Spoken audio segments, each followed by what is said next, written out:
welcome to the 4th episode in the Unlocking the Mind of a Killer series. In this episode, we are going to be taking a look at Miss Loomis, the second killer from Scream 2, or the first, depending on how you look at it. Now, sure, people might say that she's like a weak killer, but I still think the performance she delivered was amazing, and sure, we already know her motive is just revenge, because she told us that. But I think there's more psychologically to her than the movie lets on, so let's take a dive right into it. So throughout the movie, she is posing as Debbie, a news reporter, and spoiler alert, she's not. She's a Ghostface killer who is also Billy Loomis's mother, which I didn't see that coming. I mean, I suspected her as Ghostface like a teeny bit, but I never would have guessed in a million years that she was Billy Loomis's mother. That's just insane. So her motive is clearly revenge, as she explains in the third act. My motive isn't as 90s as Mickey's. Mine is just good old-fashioned revenge. I mean, let's go through what would drive someone to that state of insanity, to that state of grief to the point of killing people. It is established that she found Mickey on a psycho website.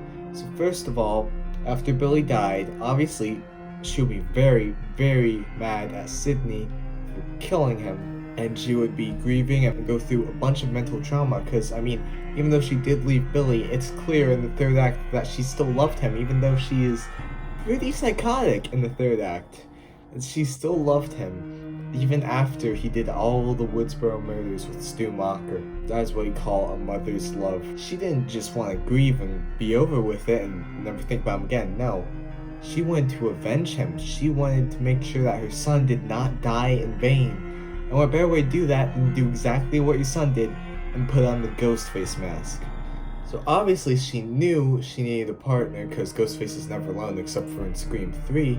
So she goes on a psycho website and finds Mickey there through some like psycho forums of like serial killers and stuff like that, and she recruits him to become the new Ghostface with her, and she pays his tuition so he can get into college with Sidney Prescott. I mean, this just shows how desperate she is, because I mean, tuition is expensive, man. So the fact that she was willing to pay for some random college age kid who she met online through a psycho website's tuition is pretty insane, and that just shows how desperate she is for this. She just pays for his tuition so he can get into Sydney's life and help her to kill Sydney, and she tricks him into thinking that there'll be the whole court trial, but then she betrays him in the last act and shoots him.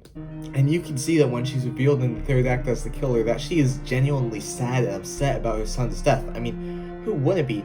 But this shows that she is not as psychotic as other Ghostfaces, because some Ghostfaces and some actual real life serial killers, they kill and like go through so much trauma and stuff to the point that they don't really feel emotion anymore, and they just want to kill. So this already shows that she is not as far gone as some other Ghostfaces, such as Mickey. And you can see how desperate she is to kill Sydney, because the whole speech she gives, she doesn't just want Sydney dead, she wants Sydney to know the pain that she caused her. And the way that she doesn't even blink during that scene, I think she might blink like once or twice, but she has like her eyes wide open the whole time because she doesn't want to lose Sidney Prescott. She has worked so hard to get to this point, to get to the point where she's this close to killing Sidney Prescott.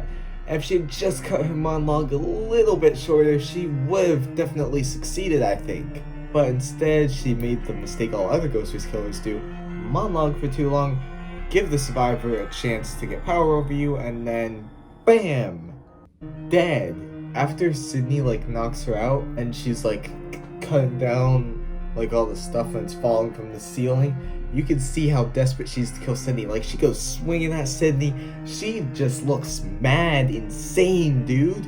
Alright, she's like screaming and she is going crazy. She wants her dead so badly that it basically cost her her sanity. I mean, she was holding up being sane for like pretty much the whole movie until the third act, and you can see as the third act goes on, she gets gradually more insane and dark, because at first she's just like sort of like how she was when she was disguised as Debbie, And then you can see her eyes like open like this, and she's like pointing the gun at Sydney, and she's like, "Oh, you killed my son." And then you just see her go full on insane, man. She is trying to kill Sydney, and she is crazy, and she was pretty close actually. So in closing, Miss Loomis's motive is revenge, but it's even darker than the movie makes it out to be.